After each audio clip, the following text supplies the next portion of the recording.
Antoine Dubois signa le document d'une main ferme. Pas un tremblement. La plume glissa sur la ligne finale. Et voilà, un licenciement de plus. Nécessaire, se répéta-t-il. La fusion exigeait des coupes. Elle n'était qu'un nom de plus sur la liste. Camille Moreau prit l'enveloppe blanche sans l'ouvrir. Elle savait ce qu'elle contenait. 3 années de travail réduites à ce rectangle de papier. Elle ne pleura pas, ne supplia pas. Elle se contenta d'acquiescer, tourna le dos et se dirigea vers la porte. Ses pas résonnaient vides sur le marbre de Carrare du bureau. Antoine la regarda s'éloigner. La porte se referma avec un clic discret. Et alors, cela se produisit. Quelque chose en lui hurla. Ce n'était pas son esprit, c'était plus profond. C'était comme si chaque cellule de son corps reconnaissait une erreur catastrophique. Antoine tomba à genoux. La douleur physique dans sa poitrine était insurmontable. Il ne pouvait plus respirer. Ses mains serraient son costume coûteux comme s'il pouvait arracher cette agonie. Ce n'était pas une crise cardiaque, c'était pire. C'était son âme qui criait une vérité que son esprit rationnel refusait d'accepter. Il venait de la perdre, à nouveau. 600 ans plus tard, il commettait la même erreur. Avez-vous déjà eu l'impression de connaître quelqu'un que vous venez de rencontrer? Cette connexion inexplicable que la logique ne peut atteindre? Antoine était sur le point de découvrir que certaines âmes se reconnaissent à travers le temps et que certaines pertes résonnent à travers les siècles. 3 heures plus tard, Antoine était toujours dans son bureau, le stylo toujours sur la table, le document signé là, mais il ne parvenait pas à bouger. Chaque fois qu'il essayait de se lever, la douleur revenait. Il ferma les yeux fortement. C'était ridicule. Il agissait comme quelqu'un qui venait de perdre l'amour de sa vie. Mais c'était impossible. Camille était son employée. Ils échangeaient à peine plus que des bonjours et bonsoirs. Elle faisait le ménage, s'occupait du linge, préparait le café. Il la payait bien, une relation professionnelle. Rien de plus. Alors pourquoi cela faisait-il si mal? Antoine força ses jambes à obéir. Il se leva, se dirigea vers la fenêtre. En bas, la ville grouillait. Voitures, gens, des vies suivant leur cours normal. Il inspira profondément. Il était irraisonnable. Une fusion de 500 millions d'euros exigeait des sacrifices. Couper 15% de la masse salariale était nécessaire. Camille avait été licenciée parce que, il ne parvenait plus à se rappeler la raison. Il regarda la liste sur le bureau. Son nom avait été souligné par lui-même la veille. Mais pourquoi? Elle était efficace, ponctuelle, discrète. Jamais la moindre erreur en 3 ans. Pourquoi l'avait-il licenciée? La vérité frappa comme un coup de poing. Antoine avait licencié Camille parce qu'elle le perturbait, parce que lorsqu'elle entrait dans la pièce, il ressentait quelque chose d'étrange, parce que ces 6 derniers mois, il avait rêvé d'elle. Des rêves vivides, intenses, des rêves où ils étaient ensemble dans des lieux anciens, portant des vêtements d'autres époques. Il avait pensé que c'était de l'attirance physique. Il l'avait combattue, s'était tenu à distance. Et quand la fusion lui avait offert l'excuse parfaite, il avait coupé le mal à la racine. Mais maintenant, la douleur dans sa poitrine prouvait que ce n'était pas seulement de l'attirance. C'était quelque chose de plus profond, beaucoup plus profond. Antoine retourna s'asseoir, desserra sa cravate. Il avait besoin d'air, besoin de réfléchir, mais il ne parvenait à penser qu'à Camille sortant par la porte. Son regard. Il n'y avait pas de colère, pas de surprise. C'était de la résignation. Comme si elle s'y attendait déjà, comme si elle était habituée à le perdre. Le téléphone sonna. Antoine décrocha sans réfléchir. C'était Richard, son associé dans la fusion. Il parla de contrat, de délai, de pourcentage. Antoine répondit automatiquement. Acquiesça à tout, raccrocha sans se souvenir de ce qui avait été dit.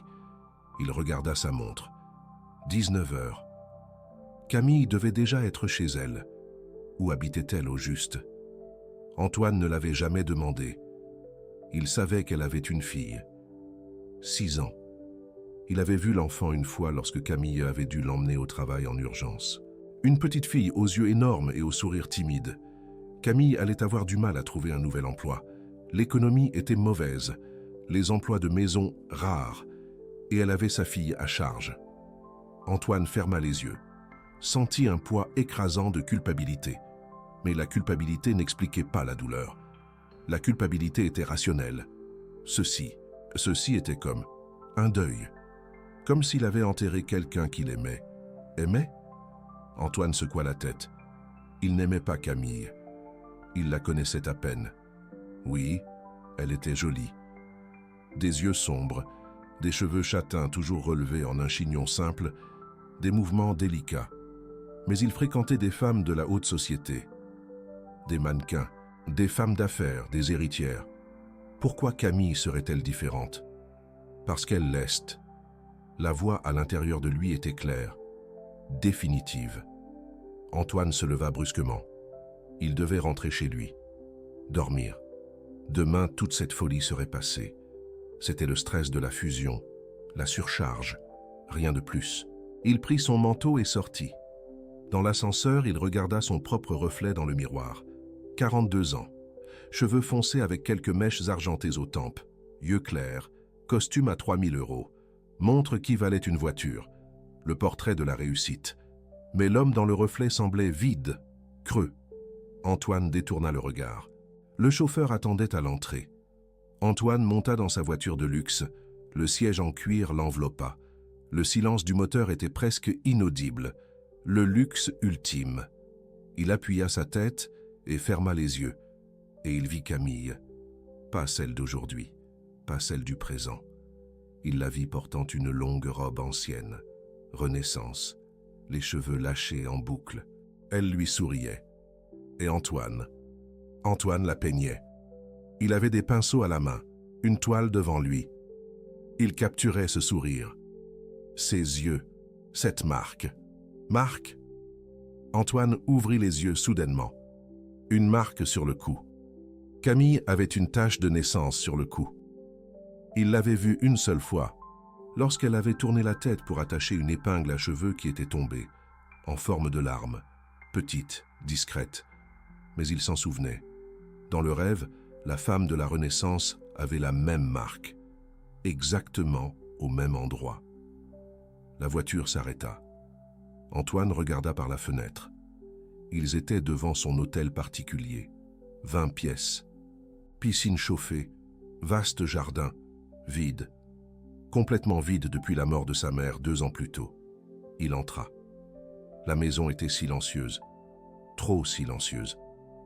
Généralement, à cette heure, Camille serait encore là, finissant une tâche. L'odeur du café frais l'accueillait toujours. Aujourd'hui, rien. Un silence absolu. Antoine monta dans sa chambre, enleva son costume, prit une douche. L'eau chaude coulait sur lui mais ne calmait pas la tension. Il posa ses mains sur le marbre froid et respira profondément. Quand il sortit, il était 20h30. Antoine n'avait pas faim.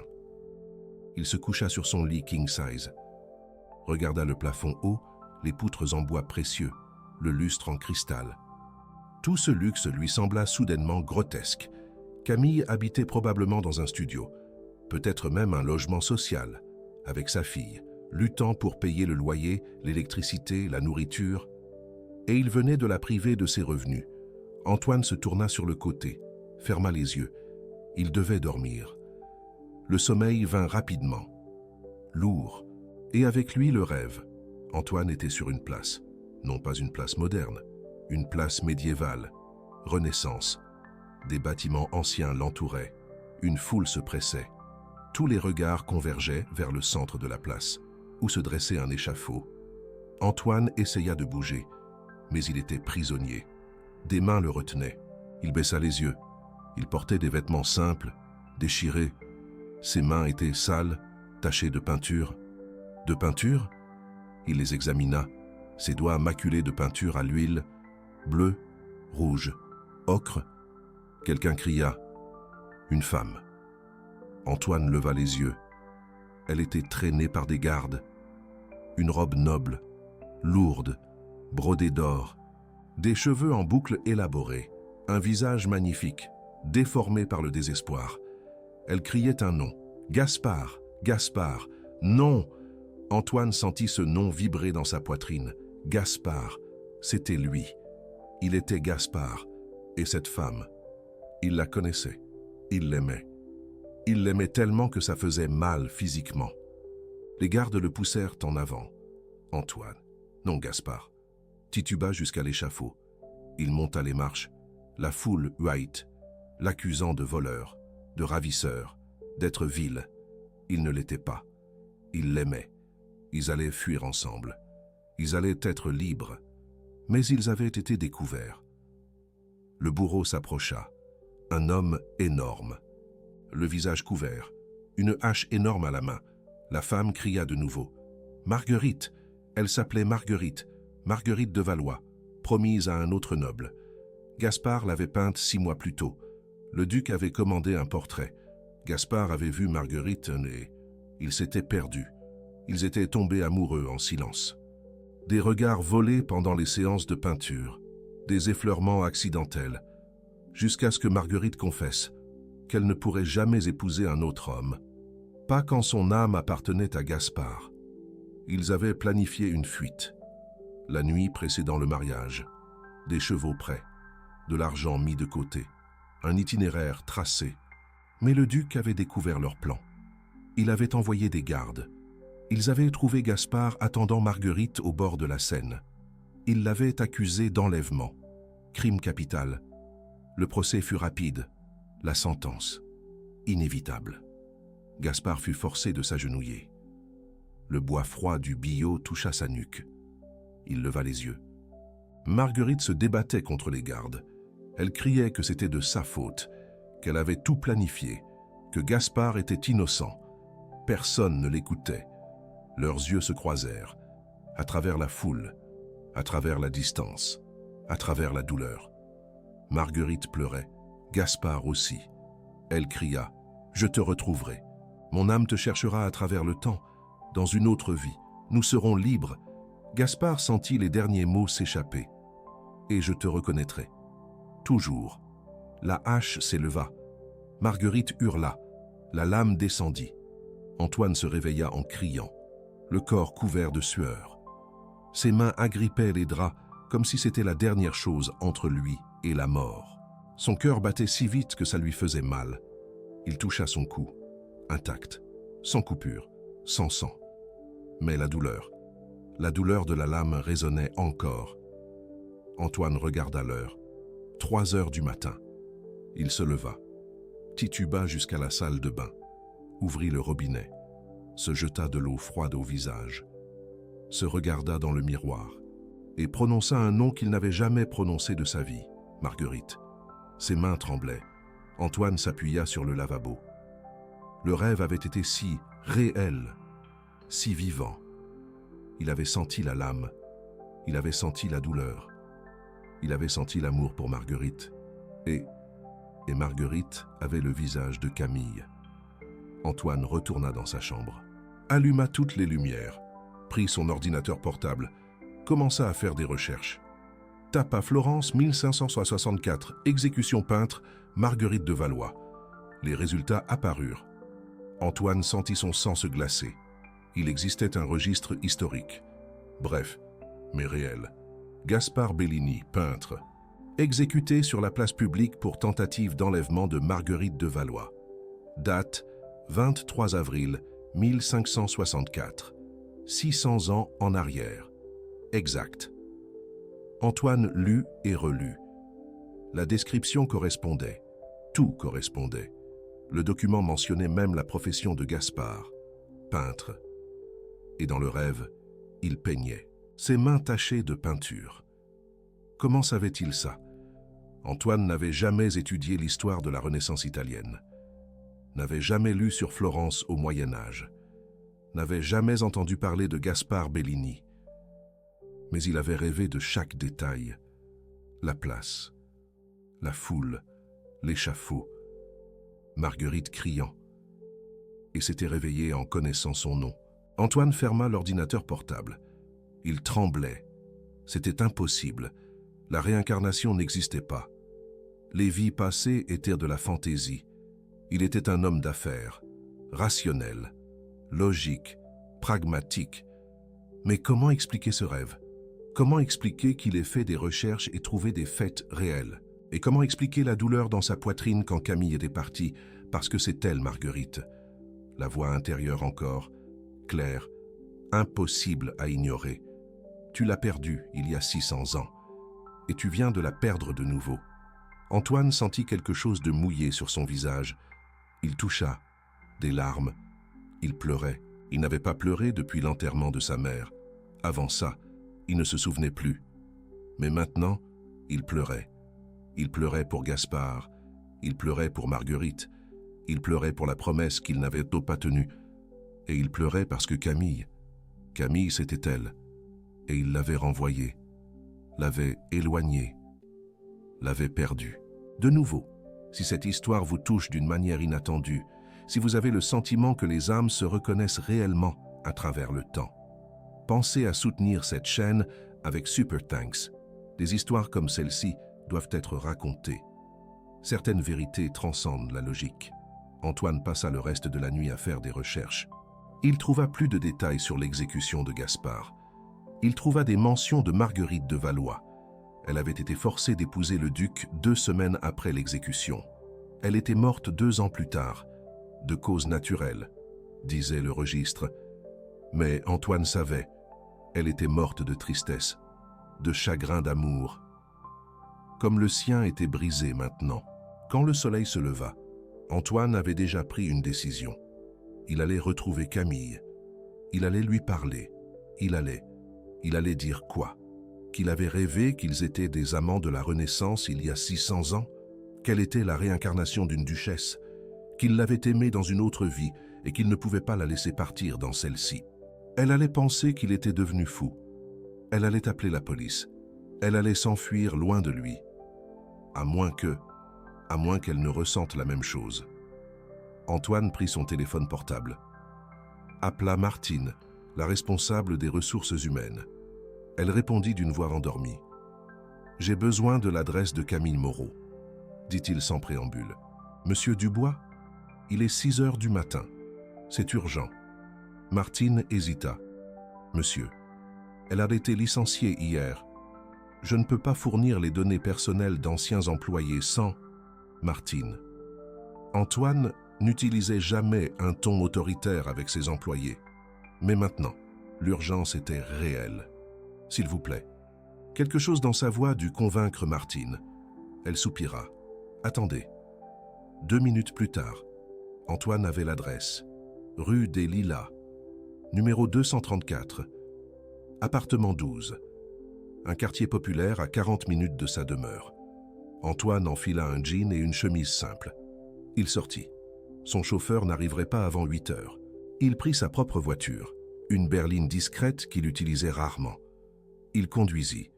Le quartier était exactement comme il l'avait imaginé. Des immeubles anciens, des rues étroites, des enfants jouant sur les trottoirs, si différents du lotissement sécurisé où il vivait. Antoine trouva le numéro 234, un immeuble de 4 étages. La peinture écaillée. Il entra. Les escaliers grincèrent. L'appartement 12 était au 2e étage. Antoine s'arrêta devant la porte. Il prit une profonde inspiration. Toc, toc, toc. Silence. Il frappa de nouveau. Une voix enfantine demanda « Qui est-ce » Antoine hésita. « Je suis Antoine Dubois. J'ai besoin de parler à votre mère. » La porte s'ouvrit d'un mince espace. Une petite fille de 6 ans le fixa, des yeux énormes, des cheveux châtains tressés. Elle portait un pyjama rose avec des dessins de papillons. « Maman dort » dit-elle. « Je peux attendre ?» La fillette l'examina avec un sérieux surprenant pour son âge. « Vous êtes l'homme qui l'a renvoyée. » Ce n'était pas une question. C'était une affirmation.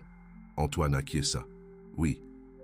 Et je dois m'excuser. » La fillette ouvrit davantage la porte. « Entrez. Mais ne parlez pas fort. Maman a pleuré toute la nuit.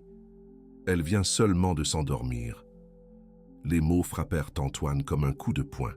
Camille a pleuré toute la nuit. à cause de lui. Il entra dans le petit studio. Une pièce servait de salon et de cuisine. Une porte menait à une chambre. Tout était propre, organisé, mais simple. Des meubles anciens, un canapé rapiécé, une table avec 3 chaises. La fillette montra le canapé du doigt. « Asseyez-vous. Vous voulez du café? Ce n'est pas la peine. Je sais en faire. Maman m'a appris. » La fillette alla à la cuisine. Antoine entendit l'eau bouillir, une tasse posée. Quelques minutes plus tard, elle apporta le café. Antoine prit une gorgée. Il était fort, chaud, parfait. « Comment tu t'appelles » demanda-t-il. « Léa, joli prénom. C'est ma grand-mère qui l'a choisi. Elle est morte quand j'étais bébé. » Léa s'assit sur une chaise, balançant les jambes qui ne touchaient pas le sol. Elle étudia Antoine avec intensité. « Vous avez des yeux tristes ?» Antoine cligna des yeux. « Vraiment ? Oui, comme maman. Elle est toujours triste quand elle vous regarde. » Les mots firent accélérer le cœur d'Antoine. Camille était triste en le regardant? Comment n'avait-il jamais remarqué? « Pourquoi votre mère est-elle triste quand elle me regarde ?»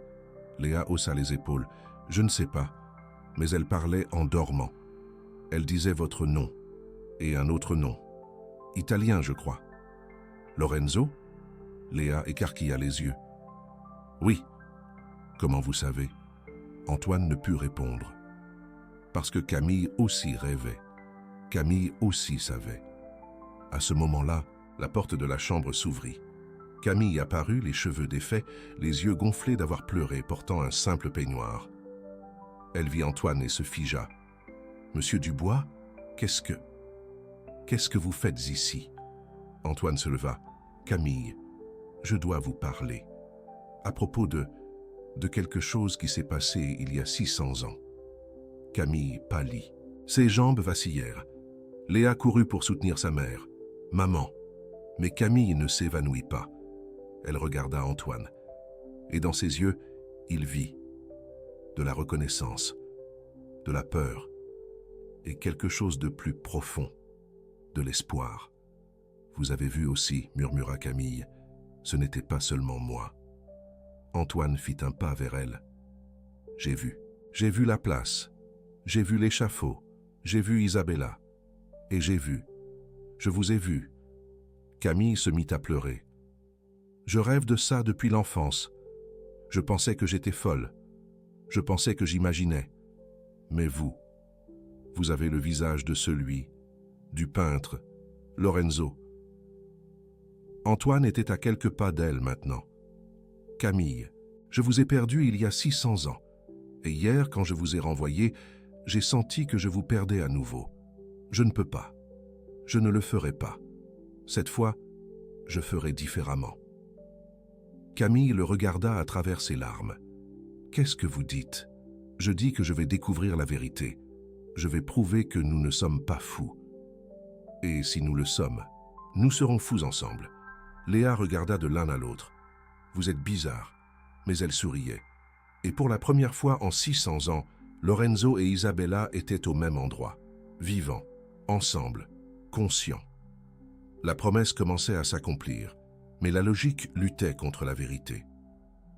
Antoine s'assit sur le canapé rapiécé de Camille. Elle s'assit sur une chaise, gardant ses distances. Léa observait les deux avec curiosité, balançant les jambes. « Nous devons être rationnels, » dit Antoine. Mais sa propre voix sonnait incertaine. Les rêves peuvent être des coïncidences.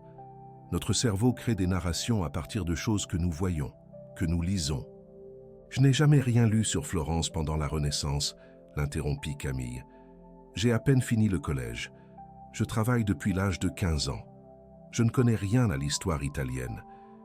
Mais depuis l'enfance, je rêve de cette place, de cet échafaud, de l'homme que j'aimais se faisant exécuter pendant que je criais. » Antoine la regarda. Camille avait des larmes qui coulaient. La douleur dans ses yeux était réelle, ancienne, trop profonde pour être inventée. « Et vous vous êtes toujours appelée Isabella dans vos rêves ?» demanda-t-il. Camille acquiesça. « Toujours. Duchesse Isabella di Médicis, fille d'un gouverneur, promise au duc de je ne sais où. mais amoureuse du peintre pauvre qui a fait mon portrait, Lorenzo. Je disais son nom en dormant. Ma mère pensait que j'avais un trouble. Elle m'a emmené chez des psychologues. Personne ne comprenait. Antoine ferma les yeux. La même histoire, les mêmes noms, les mêmes détails. Comment deux personnes qui ne s'étaient jamais parlé pouvaient-elles avoir le même rêve récurrent avec les mêmes noms historiques réels? J'ai montré les recherches que j'ai faites, dit-il. Il existe des registres réels. Lorenzo Bellini a été exécuté en 1425. Isabella di Médicis était réelle. Tout s'est passé. Camille devint pâle. Alors ce ne sont pas que des rêves. Non. Antoine ouvrit les yeux. Mais cela ne signifie pas que nous sommes la réincarnation d'eux. Ça peut être une mémoire génétique. Il se peut que nous descendions d'eux. L'ADN transporte des informations. J'ai la même marque qu'Isabella avait, l'interrompit Camille à nouveau. Antoine se figea. Quelle marque? Camille repoussa ses cheveux sur le côté, tourna son cou. Là, juste en dessous de la ligne des cheveux, se trouvait une petite tache de naissance, en forme de larme. Exactement comme Antoine l'avait vu il y a des mois. Exactement comme la femme du rêve l'avait. Lorenzo peignait cette marque sur tous les portraits, murmura Camille. Il disait que c'était la larme que Dieu avait versée quand il avait créé quelque chose d'aussi parfait. Je me souviens. Je me souviens de Lorenzo qui disait ça. Je me souviens de sa voix, de la façon dont il touchait ma peau. Elle s'arrêta, regarda Antoine, et sa voix était désespérée. « Je suis en train de devenir folle ?» Antoine se leva, traversa la petite pièce, s'agenouilla devant Camille, prit ses mains. « Si vous êtes folle, alors je le suis aussi. Parce que je me souviens avoir touché cette marque. Je me souviens l'avoir peinte. Je me souviens avoir dit ces mots. » Camille sanglota. « Comment est-ce possible? Je ne sais pas. Mais nous allons le découvrir. » Léa, qui observait tout en silence, finit par parler. « Vous étiez amoureux dans une vie ancienne. » Antoine et Camille regardèrent à la fillette. Elle avait 6 ans, mais ses yeux montraient une sagesse étrange, comme si elle savait aussi, comme si elle avait vu aussi. « Nous l'étions, dit Camille doucement. Mais de mauvaises personnes nous ont séparés. Cette fois, ils ne vous sépareront pas, déclara Léa avec une conviction absolue. Maman, tu dois rester avec lui. Il est bon, je le sens. Antoine sentit quelque chose se serrer dans sa poitrine. La fille de Camille lui faisait confiance. Elle accepta. Les enfants ont cette sagesse naturelle, sans les filtres de la logique adulte, qui bloque la vérité. Camille regarda Antoine. « Qu'est-ce qu'on fait maintenant ?» Antoine réfléchit. « Il nous faut des preuves. Quelque chose au-delà des rêves. Quelque chose de concret, qui prouve que Lorenzo et Isabelle ont réellement existé ensemble. Des registres, des documents, des objets, de l'art, dit Camille soudainement. Lorenzo était peintre. Il doit y avoir des tableaux, des portraits. Antoine prit son téléphone, commença à faire des recherches. Lorenzo Bellini, peintre Florence 1425. Plusieurs résultats apparurent. Un article universitaire sur des peintres de la Renaissance moins connus. Antoine cliqua, lut rapidement. « Ici, dit-il, Lorenzo Bellini, né en 1403, mort en 1425. Spécialisé dans les portraits de nobles, il est fait mention d'une série d'esquisses qui ont survécu. Elles sont dans un musée à Florence. » Camille se leva. « Il faut qu'on y aille. » Antoine la regarda. « Tu veux aller à Florence ? J'ai besoin de voir. J'ai besoin de savoir si les esquisses, si elle y est. » Sophie applaudit. « On va voyager. Je n'ai jamais pris l'avion. » Camille regarda sa fille. Puis Antoine. « Mais je n'ai pas les moyens de... » « Je paie, dit Antoine immédiatement. Tout. Les billets, l'hôtel, tout. J'ai besoin de savoir autant que toi. » Camille hésita. Antoine voyait sa lutte intérieure. L'orgueil contre la nécessité, la peur contre l'espoir. « S'il te plaît, dit-il, laisse-moi faire ça, laisse-moi. Laisse-moi réparer l'erreur d'hier. » Camille finit par acquiescer. « D'accord, mais quand on rentrera, je te rembourserai. » Antoine voulait dire qu'elle n'avait pas à le faire, qu'il donnerait tout ce qu'il possédait juste pour la voir sourire, mais il ne dit rien. Il acquiesça simplement. Comme tu voudras. Quand il prit son téléphone, appela son assistante. Réserva 3 billets pour Florence. Première classe. Départ demain matin. Réserva une suite dans un hôtel 5 étoiles. Puis raccrocha et regarda Camille. C'est bon. Demain à 9 heures du matin. Je viens vous chercher ici. Camille semblait encore abasourdie. Tout s'était passé si vite. Sophie sautillait d'excitation. Il va me falloir une valise. Maman, j'ai une valise. Camille sourit. Un sourire petit, mais sincère. Antoine sentit comme si le soleil s'était levé à l'intérieur du petit studio. « On va en acheter une », dit Camille à sa fille. Puis regarda Antoine. « Merci. Je sais que ça paraît fou. »« C'est fou », concéda Antoine. « Mais c'est la folie la plus sensée que j'ai jamais vécue. » Il se leva. Il devait y aller. Il avait 1000 choses à régler avant le voyage. Mais il hésita sur le pas de la porte. « Camille ?» Elle le regarda. « Oui ?» Dans mes rêves. Lorenzo disait qu'il t'aimait tous les jours. Il disait que tu étais l'œuvre d'art qu'il ne parviendrait jamais à capturer complètement sur une toile. C'était vrai ? Camille rougit, puis acquiesça lentement. C'était vrai. Et Isabelle disait qu'elle préférait mourir pauvre avec lui, que vivre riche sans lui. Antoine sourit, tristement. Et elle a été forcée de vivre riche sans lui. Camille croisa les bras, se protégeant. Elle est morte 2 ans après le mariage, de tristesse. Du moins, c'est ce que je rêve. Antoine acquiesça. C'est ce que les registres disent aussi. Cause naturelle. Mais on sait la vérité. Le silence tomba entre eux, lourd de siècles, lourd de douleur. Mais aussi il y avait quelque chose d'autre, une étincelle, une possibilité. Cette fois, ça ne se passera pas comme ça, dit Antoine. Cette fois, je choisirai bien. Il sortit, descendit les escaliers, monta dans sa voiture, et en conduisant de retour vers son appartement vide, il se permit de ressentir quelque chose qu'il avait évité toute sa vie. L'espoir. Le vol pour Florence fut surréaliste. Sophie était aux anges. Première fois en avion, première fois hors du pays, première fois avec un plateau repas. Chaque détail était une aventure.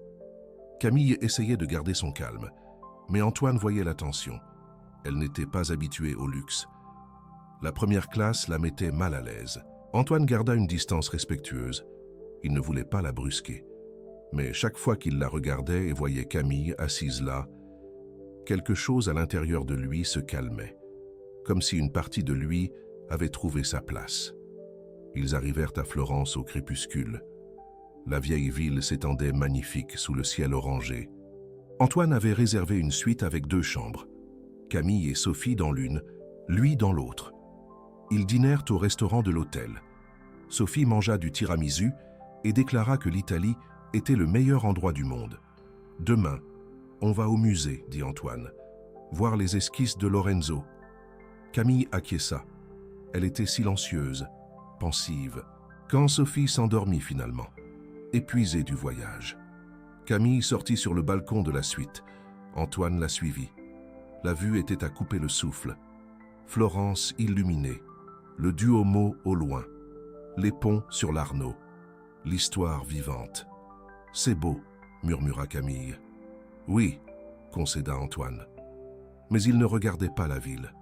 Il la regardait, elle. Camille se tourna, croisa son regard, pendant un instant. Quelque chose passa entre eux. Reconnaissance, désir, peur. Alors Camille baissa les yeux. « Antoine, j'ai besoin de savoir. Pourquoi tu m'as renvoyé ? La vérité. » Antoine posa ses mains sur la balustrade. « La vérité ? Parce que tu me faisais peur. » « Moi ? Comment ? Tu me faisais ressentir des choses que je ne voulais pas ressentir. Ces 6 derniers mois, j'ai commencé à attendre que tu arrives. Je faisais attention quand j'entendais tes pas. J'inventais des excuses pour aller à la cuisine quand tu y étais. Et les rêves ont commencé à s'intensifier. Je te voyais toutes les nuits et pendant la journée. Ah, tu étais là, réel, proche, mais inatteignable. Pourquoi inatteignable? Antoine eut un sourire amer.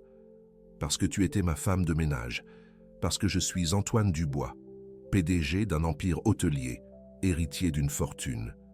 Et tu étais Camille Moreau, femme de ménage, mère célibataire qui se bat pour survivre. Le monde n'accepte pas ça. Et tu te soucies de ce que le monde pense? La question était simple, mais la réponse était complexe. Antoine s'en était toujours soucié. Toute sa vie avait été construite sur les apparences, la réputation, le statut. Mais en regardant Camille sous les lumières de Florence, il réalisa que ça n'avait pas d'importance. Rien n'avait d'importance à part elle. « T'as un nom, dit-il, ça ne m'importe plus. » Camille prit une profonde inspiration. « J'ai eu peur aussi. Peur de ressentir ce que je ressens quand je te regarde. Peur de devenir folle. Peur que cette reconnaissance que je ressens soit une illusion. Mais Antoine, ce n'est pas une illusion, n'est-ce pas?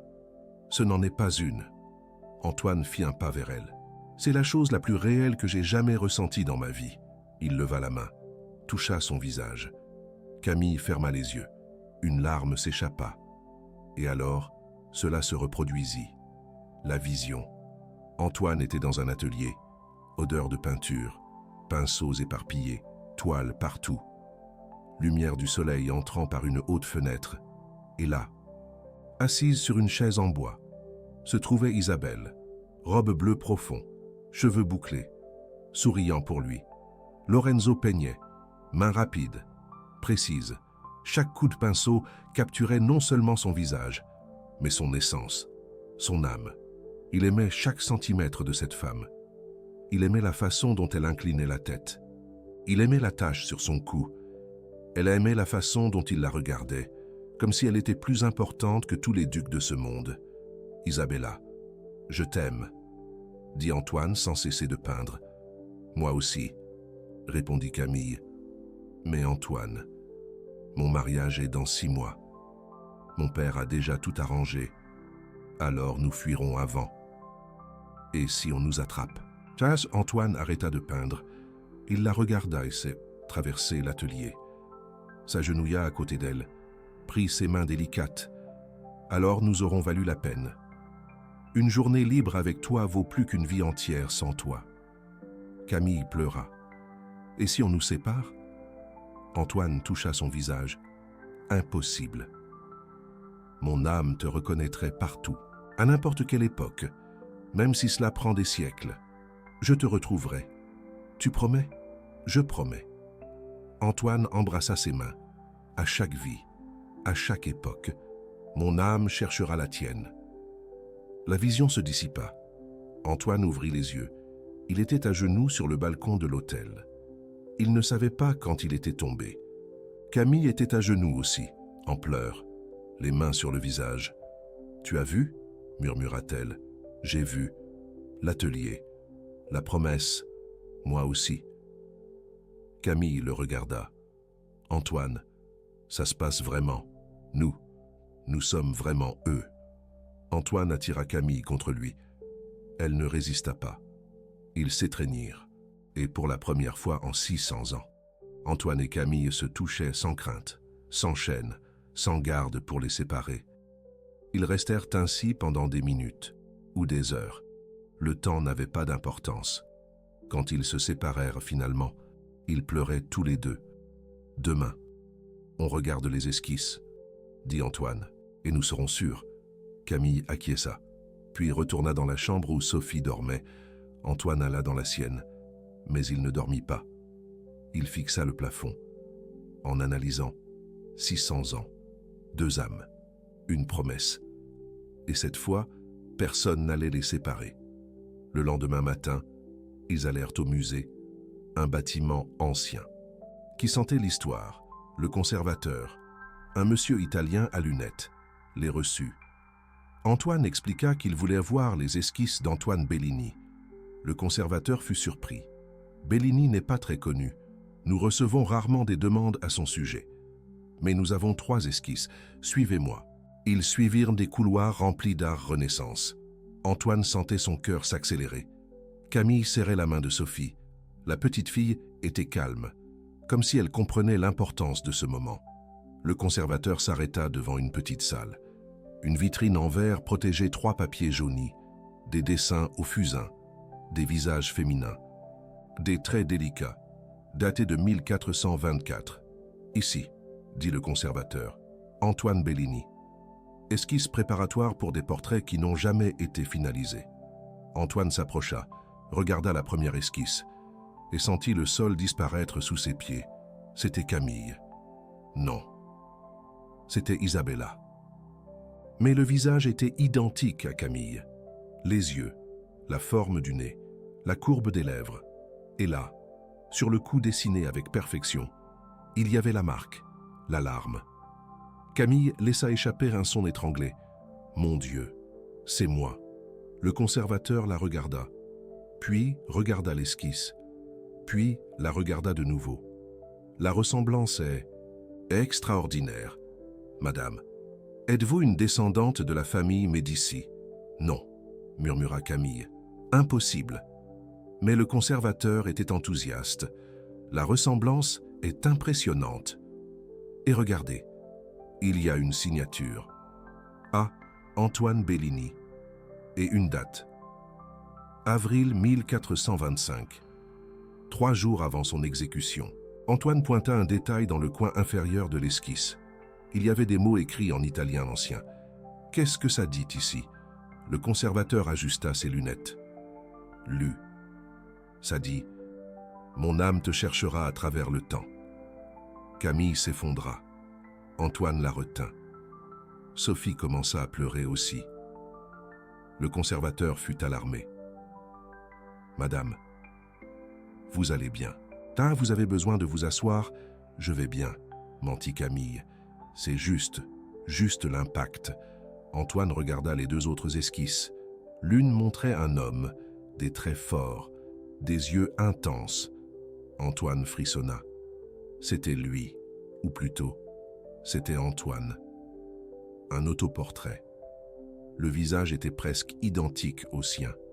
Même ligne de la mâchoire, même forme des yeux.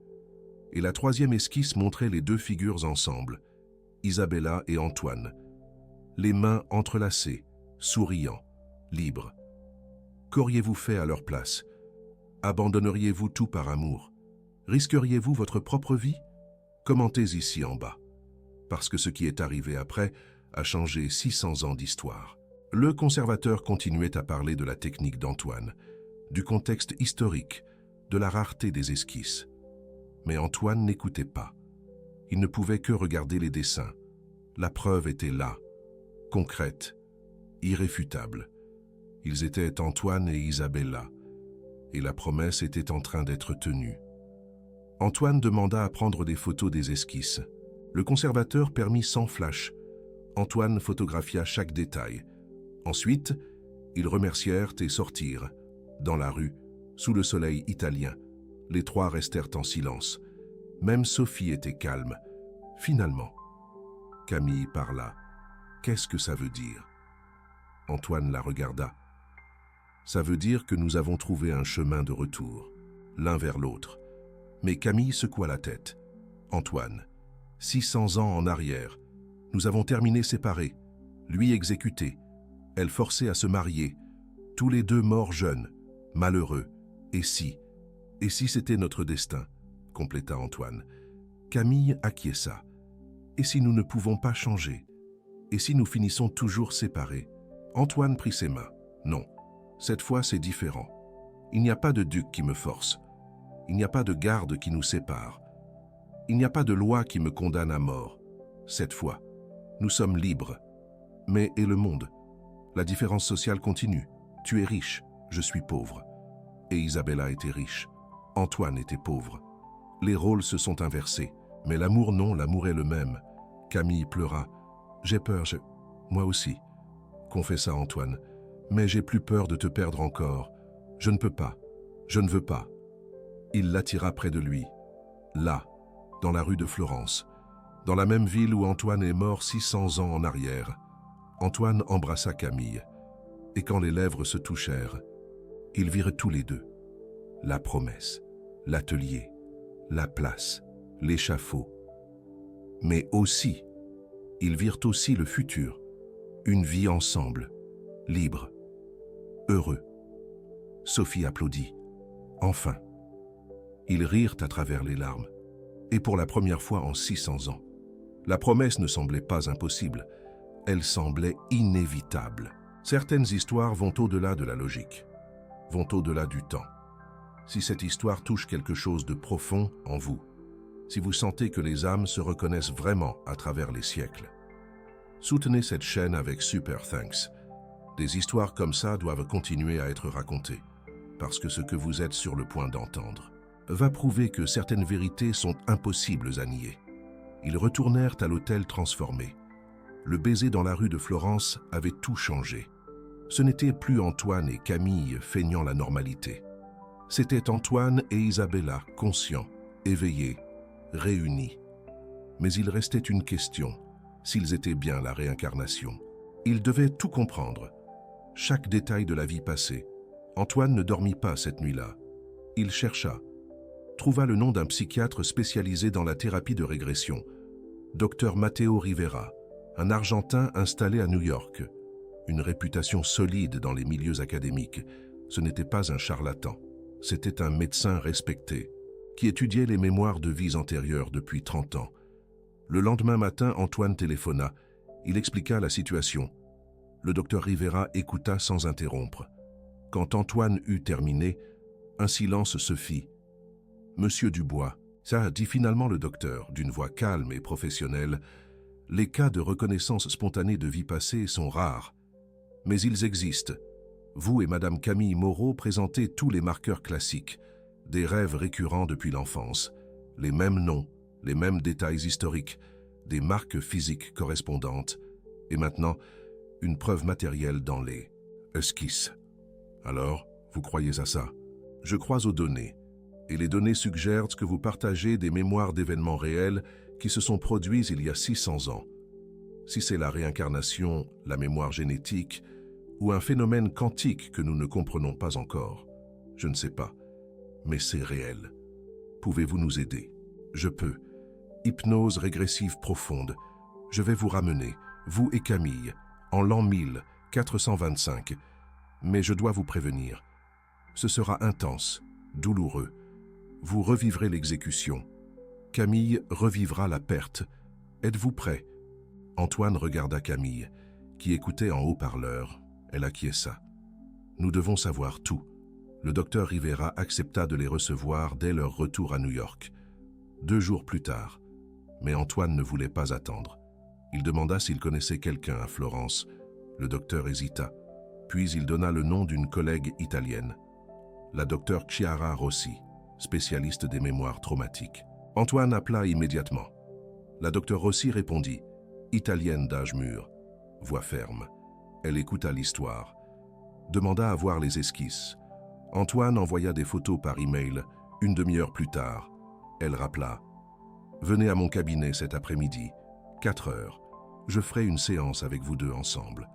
C'est risqué, mais nécessaire. Vous devez revivre cela ensemble pour pouvoir complètement l'intégrer.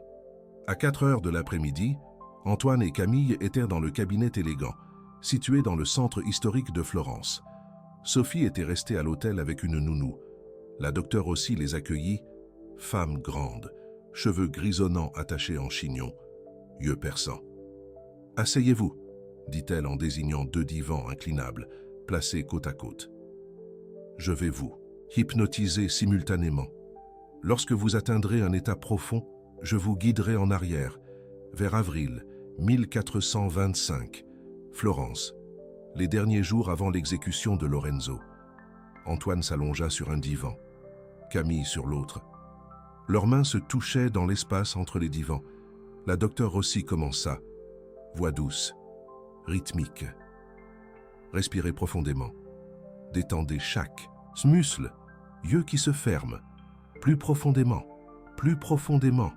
Retour dans le temps, à travers les décennies, les siècles. Retour en 1425. Antoine sentit le monde moderne disparaître. Les lumières du cabinet s'estompèrent. Le divan disparut. Il était ailleurs. Un atelier, Une forte odeur de peinture à l'huile, une lumière claire du matin, entrant par une grande fenêtre, des pinceaux dans les mains. Une toile devant lui. Et là, assise, posture parfaite, elle était là. Isabelle. Lorenzo peignait. Chaque coup de pinceau était de l'amour matérialisé. Chaque couleur choisie était un poème. Il capturait non seulement sa beauté physique, mais quelque chose de plus profond. L'essence, l'âme qu'il avait reconnue dès leur première rencontre. 3 mois. Auparavant, puis-je bouger? Demanda Isabelle, d'une voix musicale. Encore 5 minutes, répondit Lorenzo, les yeux fixés sur la toile. Je dois capturer cette lumière, la façon dont elle touche ton visage. Isabelle sourit. Lorenzo, nous passons 3 mois sur ces portraits. Tu as déjà peint 10 versions. Quelle différence cela fait-il d'en faire une de plus? Lorenzo s'arrêta, abaissa son pinceau, la regarda. La différence, c'est qu'à chaque fois que je peins, je découvre quelque chose de nouveau, un nouvel angle, une nouvelle ombre, une nouvelle facette de toi que je n'avais jamais vue auparavant. Il traversa l'atelier, s'agenouilla à côté d'elle, prit sa main délicate. Et chaque version reste avec moi, quand tu seras parti, quand tu épouseras. Le duc, quand je serai resté ici, seul, avec seulement ces toiles pour me rappeler que tu as été réel. Isabelle toucha son visage. Je ne vais pas me marier. Ton père, nous nous enfuirons, murmura-t-elle. Lorenzo, j'ai tout planifié, j'ai de l'argent de côté, des bijoux que je peux vendre. Je connais quelqu'un qui nous emmènera à Venise. De là, nous pourrons aller n'importe où. En France, en Espagne, dans des contrées lointaines où personne ne nous connaît. Lorenzo ferma les yeux. La tentation était immense, mais la peur aussi. Si on nous attrape, je meurs, tu le sais. Enlever une noble, c'est un crime capital. Ce n'est pas un enlèvement. Si j'y vais volontairement, pour la loi, ça l'est. Pour ton père, ça l'est. Et le duc. Le duc a une armée. Il me chassera. Jusqu'aux confins de la terre. Isabelle rapprocha son visage du sien, yeux dans les yeux. Alors nous en aurons valu la peine. Je préfère un jour de liberté avec toi, qu'une vie entière emprisonnée dans un mariage sans amour. Lorenzo ouvrit les yeux. Il vit la détermination dans ses yeux, et il sut, il ne pourrait pas refuser, il ne pourrait pas la laisser partir. Quand? La nuit avant le mariage, le 22 avril, tout le monde sera à la fête d'adieu. Nous pourrons partir sans être vus. Lorenzo acquiesça. Le 22 avril alors, il embrassa ses mains. Et Isabelle, si quelque chose tourne mal, si on nous sépare. Elle posa un doigt sur ses lèvres. Impossible. Mon âme te reconnaîtrait n'importe où, à n'importe quelle époque. Même s'il faut des siècles. Je te retrouverai. Tu promets. Je promets. Isabelle embrassa son front. Dans chaque vie, à chaque époque, mon âme cherchera la tienne. La scène changea. Antoine, non, Lorenzo, était dans une rue sombre. La nuit du 22 avril, des chevaux prêts, des sacs avec des vêtements, de l'argent, des pinceaux. Tout ce qu'il possédait, il attendait au bord du fleuve. Comme convenu, minuit. Isabelle devait arriver à minuit. Les cloches de la tour sonnèrent. 12 coups. Lorenzo regarda autour de lui. L'obscurité. Aucun signe d'elle. 5 minutes passèrent. 10. 15. La peur commença à grandir. Quelque chose avait mal tourné. Puis, il entendit des pas. Beaucoup de pas. Des torches allumées. Des voix qui criaient. Des gardes. Lorenzo essaya de courir, mais ils étaient trop nombreux. Ils l'encerclèrent. Des épées pointées. Il leva les mains. Il n'était pas armé. Il n'allait pas se battre. Lorenzo Bellini. Ose demanda le capitaine des gardes. Oui, vous êtes arrêté pour tentative d'enlèvement de la duchesse Isabelle di Médicis. Non, cria Lorenzo. Elle vient de son plein gré. Ce n'est pas un enlèvement. Mais les gardes n'écoutèrent pas. Ils attachèrent ses mains, le traînèrent dans les rues. Lorenzo criait, essayait d'expliquer. Personne n'écoutait. Ils l'emmenèrent à la prison, le jetèrent dans une cellule froide, humide. Lorenzo tomba sur le sol de pierre, mains ensanglantées par les cordes, cœur brisé. Isabelle, que s'était-il passé avec Isabelle? Les jours passèrent, jugement rapide. Sans avocat, sans défense réelle. Le duc voulait une justice sommaire. Lorenzo fut déclaré coupable. Sentence, exécution publique. Un exemple pour les autres qui oseraient défier la noblesse. 23 avril, matin. Les gardes ouvrirent la cellule. L'heure de mourir. Ils traînèrent Lorenzo dans les rues. La foule se massait, huant, crachant, jetant des pierres. Il était le méchant, le pauvre peintre qui avait osé courtiser la noble duchesse. La place était noire de monde. Un échafaud au centre, un billot, une hache énorme. Le bourreau attendait. Antoine fut contraint de monter, les jambes tremblantes. Pas de peur de la mort, mais de mourir sans la revoir, une dernière fois. Et alors, il entendit « Antoine, non, pitié !» Il leva les yeux. Au milieu de la foule, des gardes retenaient une femme, une robe de mariée, des cheveux en boucles élaborées, un visage maculé de larmes. Camille. Elle se débattait contre les gardes, criait que c'était de sa faute, qu'elle avait tout planifié, qu'Antoine était innocent, qu'elle l'aimait. Le duc se tenait à ses côtés, lui serrant le bras avec force, la forçant à assister. Une punition pour tous les deux. Ça, les yeux d'Antoine et de Camille se croisèrent, au-dessus de la foule, au-delà de la haine, au-delà de l'injustice. « Je t'aime, Antoine !» hurla-t-elle, « dans chaque vie. Mon âme te cherchera. Moi aussi !» cria Camille en retour. « Je te retrouverai. À travers le temps, nous serons libres. » Le bourreau poussa Antoine, le força à s'agenouiller, la nuque sur le billot. Antoine garda les yeux fixés sur Camille, même quand la hache se leva, même quand elle s'abattit. Sa dernière pensée fut pour elle, toujours pour elle. Antoine se réveilla en criant « Camille, je t'ai perdu. Encore !» Il se redressa brutalement sur le canapé, les mains à la gorge, palpant, cherchant la coupure. Il n'y en avait pas, mais... Antoine regarda ses mains, du sang. Il toucha de nouveau son cou. Ses doigts revinrent rouges. Impossible. Il n'y avait aucune blessure, mais le sang était réel. Le docteur Dubois s'approcha. « Calme, monsieur Dubois. Respirez. » Mais Antoine n'y parvenait pas. La douleur était réelle. La coupure était réelle. Il avait revécu chaque seconde, senti la lame, senti la vie s'échapper. Et il tourna la tête. Camille était assise sur l'autre canapé, pleurant elle aussi, les mains également sur la gorge, les doigts maculés de sang. « Toi aussi », murmura Antoine.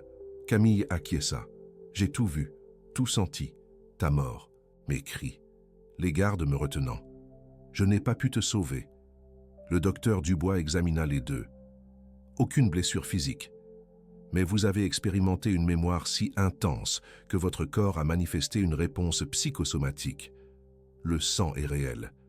La douleur est réelle. Mais la source est psychologique. Elle essuya le sang sur la gorge des deux, puis leur fit boire de l'eau. Asseyez-vous, assimilez. Antoine regarda Camille. Nous avions prévu de fuir, je sais, je me souviens, le 22 avril. Mais mon père a découvert. Il a envoyé des gardes avant. Ils t'ont attrapé en m'attendant. Et tu as été forcé de me voir mourir. Camille sanglota. Je portais une robe de mariée. Je me suis mariée 2 semaines plus tard. J'ai vécu 2 ans comme épouse du duc. Mais je suis morte à l'intérieur sur cette place. Quand la lame est tombée, mon âme est morte avec la tienne. Antoine l'attira contre lui. Ils s'étreignirent, pleurant sur la tragédie qu'ils avaient vécue 600 ans plus tôt, pleurant sur la séparation, pleurant sur l'injustice, mais pleurant aussi de soulagement, parce que maintenant ils savaient tout. Et cette fois, ils étaient ensemble. Le docteur Dubois les observait. Après quelques minutes, elle parla. « Il y a autre chose. Pendant l'hypnose, Monsieur Dubois, vous avez parlé? J'ai parlé? Oui, en italien, mais pas l'italien moderne. Un dialecte florentin de 1425, des mots archaïques, des constructions grammaticales qui n'existent plus depuis des siècles. Antoine se figea. Impossible. Je ne parle pas italien. J'ai étudié l'espagnol à l'école. Rien d'italien. Le docteur Dubois montra son téléphone. J'ai enregistré. Écoutez. Elle appuya sur play. La voix d'Antoine sortit de l'appareil. Mais ce n'était pas sa voix normale. Elle était plus jeune, plus passionnée. Et les mots. Antoine ne comprenait pas. Mais Camille, oui. Il dit, traduisit-elle, qu'il m'aime plus que sa propre vie. Qu'il préfère mourir plutôt que de vivre sans moi. Que nos âmes sont entrelacées depuis avant le temps. Que Dieu nous a créés l'un pour l'autre. Vos propres mots, dit doucement le docteur Dubois. D'il y a 600 ans. Monsieur Dubois, vous ne vous souvenez pas seulement d'Antoine. Vous êtes Antoine. Son âme vous habite. Et Madame Camille, vous êtes Camille. Si vous n'avez pas senti des frissons là, si cela n'a pas touché quelque chose de profond dans votre âme, écrivez « frisson » dans les commentaires, parce que ce qui se passe ici dépasse la science, dépasse la logique. C'est la preuve vivante que certaines âmes sont destinées à se retrouver. Toujours. Ils sortirent du cabinet 2 heures plus tard, épuisés, émotionnellement détruits, mais aussi libérés. Ils savaient la vérité, toute la vérité. Ils retournèrent à l'hôtel. Chloé courut embrasser sa mère. « Maman, tu as pleuré. Qu'est-ce qui s'est passé ?» Camille s'agenouilla, serra sa fille contre elle. « Je me suis souvenu de choses tristes, ma chérie, mais aussi de belles choses. » Chloé regarda Antoine. « Vous avez pleuré aussi. J'ai pleuré, admit-il. Mais maintenant, je vais bien. » La fillette les étudia avec des yeux trop profonds pour ses 6 ans, puis sourit. « Vous avez l'air plus léger. » Et il l'était. Malgré la douleur du souvenir, il y avait de la légèreté. Parce qu'il n'y avait plus de doute. Il n'y avait plus la peur d'être fou. C'était réel. Tout était réel. Ce soir-là, après que Chloé se soit endormie, Antoine et Camille s'assirent de nouveau sur le balcon. Florence brillait sous la lune. « Il faut qu'on parle de ce qui va se passer maintenant, » dit Antoine. « Nous rentrons demain à New York. Et après ?» Camille regarda ses propres mains. « Je ne sais pas. Antoine, tu as une vie, une entreprise, une réputation, une vie sociale. Je suis femme de ménage avec une petite fille. Le monde n'acceptera pas. » Antoine prit ses mains. Il y a 600 ans, Camille était riche et moi pauvre. Le monde n'a pas accepté. Il nous a séparés. Mais cette fois, les rôles sont inversés. Je suis riche, tu es pauvre. Et cette fois, personne ne peut nous séparer. Il n'y a pas de duc, pas de garde, pas de loi contre notre amour. Et ta réputation? La réputation m'importe moins que toi. Camille, j'ai abandonné la fusion d'entreprises. J'ai appelé Théo hier. Je lui ai dit que j'étais hors jeu. Il était furieux, a menacé de poursuite. Je m'en fichais. 500 millions d'euros ne valent rien si cela signifie te perdre. Camille écarquilla les yeux. Tu as annulé une affaire de 500 millions. J'ai annulé. Et tu sais ce que j'ai ressenti? Du soulagement. Parce que cette affaire m'obligerait à licencier des gens, à supprimer des emplois, à être cruel au nom du profit. Comme je l'ai été cruel avec toi, je ne veux plus de cette vie. Que veux-tu? Antoine sourit. Je veux peindre. Peindre? Oui. Depuis que je suis revenu de cette hypnose, je sens l'envie de peindre. Je n'ai jamais peint de ma vie, mais mes mains me démangent, comme si elles savaient quoi faire. Antoine était peintre, et moi, je suis Antoine. Je veux récupérer cette partie de moi. Camille pleura, mais c'était des larmes de joie. Antoine, tu es revenu. Antoine l'embrassa, et Camille aussi.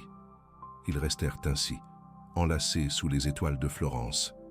600 ans après la tragédie, enfin ensemble, enfin libres. Le lendemain, Avant de se rendre à l'aéroport, Antoine fit quelque chose d'impulsif. Il emmena Camille et Chloé sur la place où Antoine avait été exécuté. Elle existait toujours, préservée comme patrimoine historique. Ils se tinrent au centre, là où se dressait autrefois l'échafaud. Antoine serra la main de Camille. Il plongea son regard dans le sien. « Il y a 600 ans, j'ai promis que mon âme te chercherait. J'ai tenu ma promesse. Je t'ai retrouvé. Et maintenant, je te le promets à nouveau, à partir de cette vie. Je ne te laisserai plus jamais partir. » Camille sourit, les larmes aux yeux. « Et moi, je te promets que cette fois, il n'y aura pas de duc, pas de mariage forcé, pas de séparation. Nous sommes libres. » Léa leva les yeux, vers eux deux. Puis elle dit quelque chose, qui les figea sur place. « Maman, j'ai les mêmes yeux que Laurent. Tu as toujours dit que je les tenais de mon père. Mais tu ne sais pas qui est mon père. Et si j'étais une partie de lui ?» Antoine fixa la fillette. Pour la première fois, il la regarda vraiment. Les yeux de Léa étaient gris bleutés, exactement comme les siens, exactement comme ceux de Laurent sur les autoportraits. Camille pâlit. « Léa, qu'est-ce que tu racontes ?» La fillette haussa les épaules. « Je ne sais pas, mais j'ai l'impression de le connaître depuis longtemps, très longtemps. » Antoine s'agenouilla devant Léa. « Tu penses qu'on s'est connus avant ?» Léa acquiesça. « Je rêve de toi en train de peindre. Je rêve de maman, habillée en princesse. Je rêve d'une place, et de sang, et de cris. J'ai toujours fait ces rêves. » Antoine regarda Camille. Elle était également agenouillée, serrant sa fille contre elle, les larmes coulant. « Léa a 6 ans, murmura-t-elle. Je l'ai eue à 28 ans. Je ne sais pas qui est le père. C'était une nuit dont je ne me souviens pas bien, comme si c'était un rêve. Mais je me suis réveillée enceinte. Et quand Léa est née, j'ai regardé dans ses yeux et j'ai vu toi. » Antoine sentit le monde tourner autour de lui. Était-ce possible? Léa serait une partie de Laurent et Isabelle, une partie de leur âme. Revenue la première? Le docteur Rossi a dit que les âmes pouvaient se fragmenter, murmura-t-il, qu'elles pouvaient revenir en morceaux, avant la réincarnation complète. Camille serra sa fille fort contre elle. « Léa, tu es à nous, tu l'as toujours été. » La fillette sourit. « Je sais. Et maintenant, nous sommes à nouveau ensemble, complets, là, sur la place où la tragédie s'était déroulée 600 ans plus tôt. Tous les trois s'étreignirent, une famille, réunie à travers le temps, unie au-delà de la mort. Et pour la première fois depuis 600 ans, la promesse était en train d'être tenue, complètement. Mais il manquait encore une chose, une preuve finale, irréfutable. Quelque chose que même le sceptique le plus obstiné ne pourrait nier. Antoine contacta à nouveau le conservateur du musée. Il lui demanda s'il existait des archives historiques sur l'exécution, des documents officiels. Le conservateur hésita, puis dit que peut-être. Les archives de la ville conservaient des registres d'exécution publics, mais ils étaient anciens, fragiles, rarement consultés.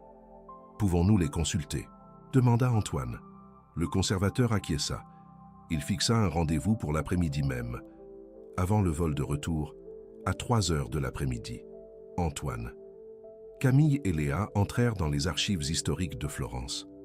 Un bâtiment encore plus ancien que le musée, une odeur de vieux papier, un silence révérencieux, une archiviste.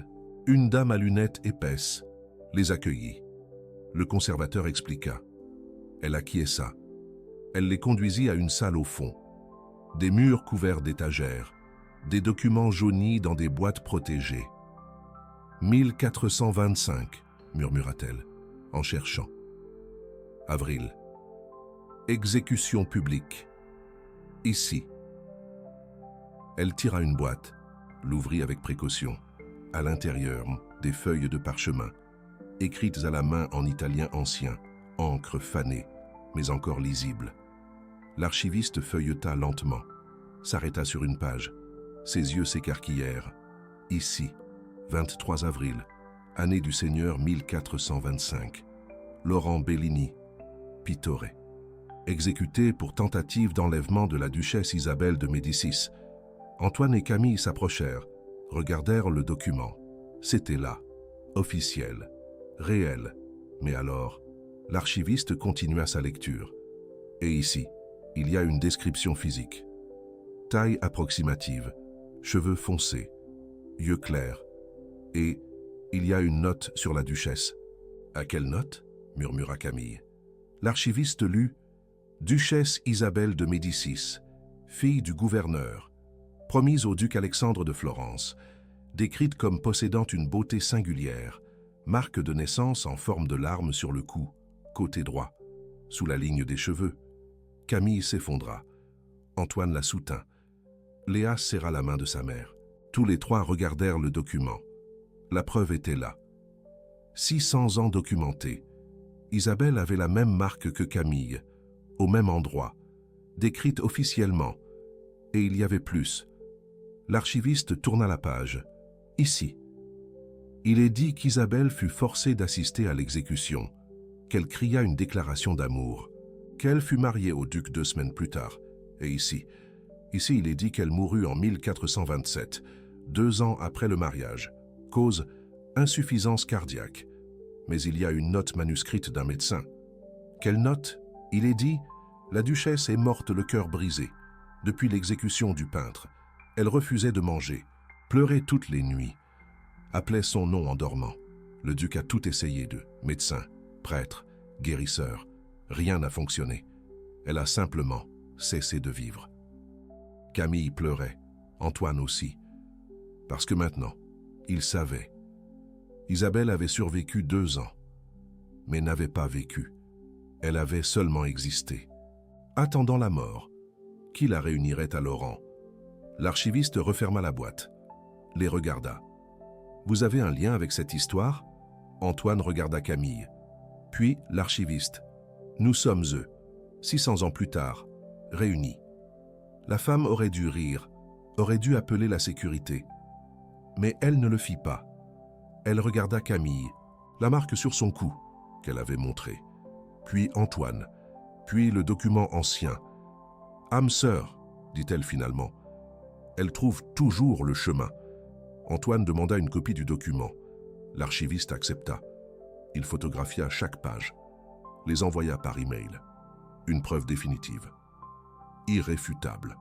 Ils sortirent des archives 2 heures plus tard. Prirent l'avion pour New York ce soir-là. Pendant le vol, Antoine prit une décision finale.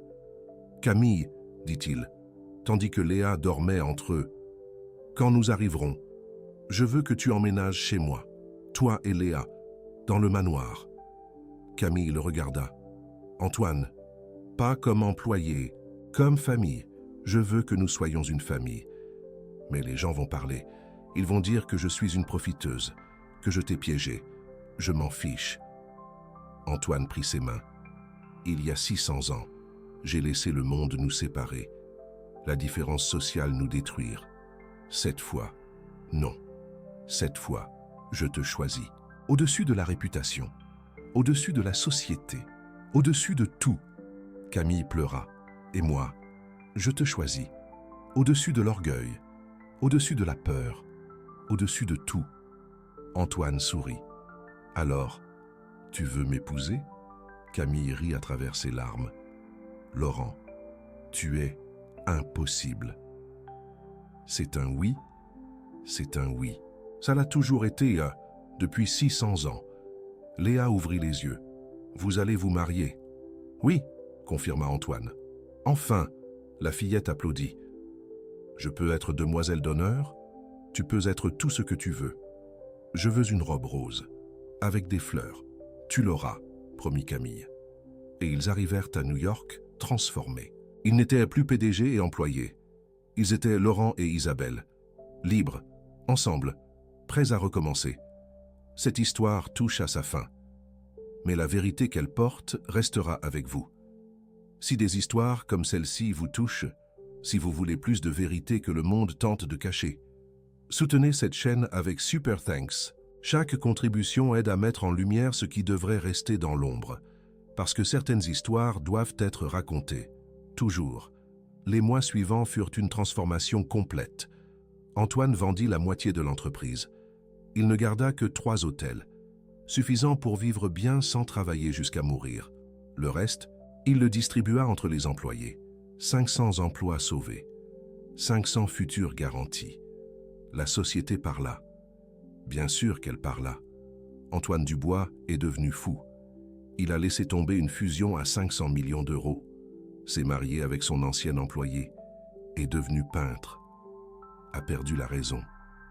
Mais Antoine s'en fichait. Pour la première fois de sa vie, il était heureux, vraiment heureux. Ils se marièrent 3 mois plus tard. Cérémonie simple. Peu d'invités. Sophie dans une robe rose à fleurs. Camille dans une robe blanche simple.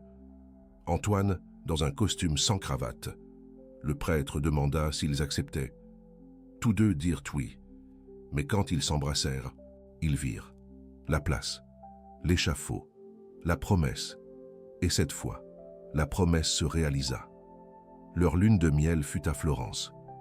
Ils retournèrent sur la place, renouvelèrent leurs vœux à l'endroit exact où Laurent était mort, où Camille avait crié, cette fois, sans garde, sans duc, sans séparation. Sophie répandit des pétales. Les touristes s'arrêtèrent pour observer. Certains prirent des photos. Aucun ne connaissait la vérité. Que ce couple était en train de guérir une blessure de 600 ans. Ils retournèrent à New York, à la maison de maître qui était maintenant leur foyer. Antoine transforma l'une des 20 chambres en atelier, acheta des toiles, des pinceaux, des peintures, commença à peindre. Et il découvrit. Laurent n'était jamais complètement mort. Les mains d'Antoine savaient de quoi faire. Chaque coup de pinceau était une mémoire. Chaque couleur était l'émotion de siècles. Il peignit Camille, des centaines de fois, chaque angle, chaque expression, chaque facette d'elle. Et un jour, 6 mois après le mariage, il compara. Il prit le portrait qu'il avait peint. Il prit la photo de l'esquisse de 1425. Identique. Même technique. Même perspective. Même signature dans le coin. Elle, Laurent. Antoine tomba à genoux, pleura. Parce que Laurent était revenu, complètement. Camille entra dans l'atelier, vit Antoine pleurer, courut vers lui. Qu'est-ce qu'il y a? Il montra. La comparaison. Camille regarda, toucha le portrait actuel, puis la photo de l'ancien. « Tu es lui !» elle murmura, complètement. « Et tu es elle !» Sophie apparut sur le pas de la porte. « Je peux voir. » Antoine souleva la fillette, montra les 2 portraits. « Tu vois, j'ai peint ta mère, identique à comment je l'ai peinte il y a 600 ans. » Sophie étudia, puis sourit. « Mais cette fois, elle ne partira pas. » « Non, elle ne partira pas. » Antoine acquiesça. « Cette fois, nous restons ensemble. Toujours. » Cette nuit-là, les 3 s'assirent dans le jardin de la maison de maître. Les étoiles brillaient. Et Sophie dormait sur les genoux de Camille. Antoine les tenait toutes les 2. « Tu crois au destin ?» demanda Camille. « Avant? Non. Mais maintenant, je pense que certaines âmes sont liées depuis avant le temps. Et peu importe combien de siècles passent, elles trouvent toujours le chemin du retour. » Camille appuya sa tête sur son épaule. « Laurent, je t'aime. Camille, je t'aime aussi. » Et là, sous les étoiles, 600 ans de douleur furent finalement guéris. La promesse faite sur la place de Florence se réalisa complètement. Laurent et Camille étaient libres. Ils étaient ensemble. Et cette fois, personne ne pourrait les séparer. Parce que certaines connexions transcendent le temps. Certaines âmes se reconnaissent à travers les siècles. Et quand elles se retrouvent, il n'y a aucune force dans l'univers capable de les séparer à nouveau. Antoine Dubois avait signé le papier de démission d'une main ferme. Camille Moreau était sortie de la salle en silence. Mais quand la porte s'était fermée, son âme avait crié la vérité. Il venait de la perdre. À nouveau, 600 ans plus tard. Mais cette fois, il courut après elle. Cette fois, il choisit bien. Cette fois, l'amour gagna. Et si vous lisez ceci, si cette histoire a touché quelque chose de profond en vous, c'est peut-être parce que vous aussi, vous avez une âme sœur. Peut-être avez-vous déjà senti que vous connaissez quelqu'un que vous venez de rencontrer.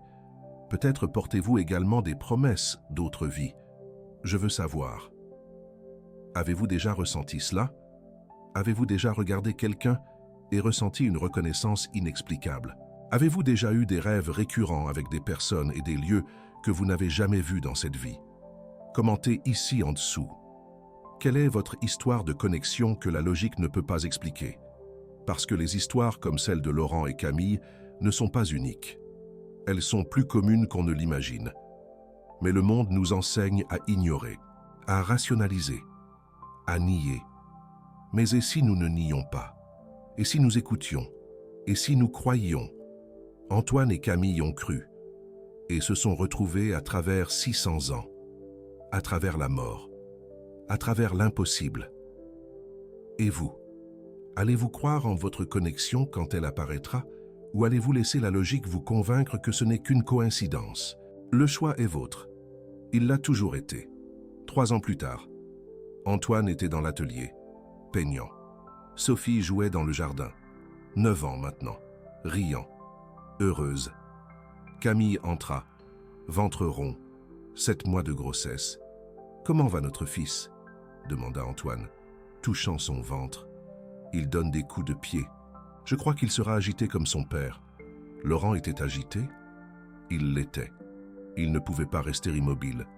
Toujours en train de peindre, toujours en train de créer.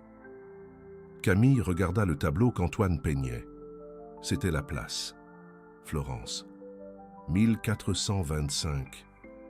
Mais dans cette version, il n'y avait pas d'échafaud. Il n'y avait pas d'exécution. Il y avait Laurent et Camille, courant, les mains entrelacées, libres. C'est comme cela que cela aurait dû être, dit Antoine. Mais ça ne l'a pas été. Non. Mais maintenant, ça l'est. Antoine se retourna, enlaça Camille. Cette vie corrige celle-là. Cet amour guérit cette douleur. Cette fin réécrit celle-là. Camille sourit. Et notre fils. Antoine embrassa son ventre. Il grandira en sachant que l'amour transcende tout, que certaines promesses ne meurent jamais, que les âmes sœurs se retrouvent toujours. Toujours. Toujours. Et quand le bébé naquit, 2 mois plus tard, il avait les yeux clairs comme Antoine, comme Laurent. Et sur le cou, une petite marque, en forme de larme, impossible, génétiquement impossible, mais elle était là, la marque qui avait traversé 600 ans, la larme que Dieu avait versée en créant quelque chose de parfait. Et Antoine sut, Laurent, Camille, Sophie, et maintenant ce bébé. Ils étaient une âme, fragmentée à travers le temps, finalement réunie, finalement complète, finalement en paix, et quelque part, au-delà du temps, au-delà de la mort. Laurent et Camille souriaient. La promesse avait été tenue. La douleur avait été guérie. L'amour avait triomphé. 600 ans plus tard, l'attente en valait la peine.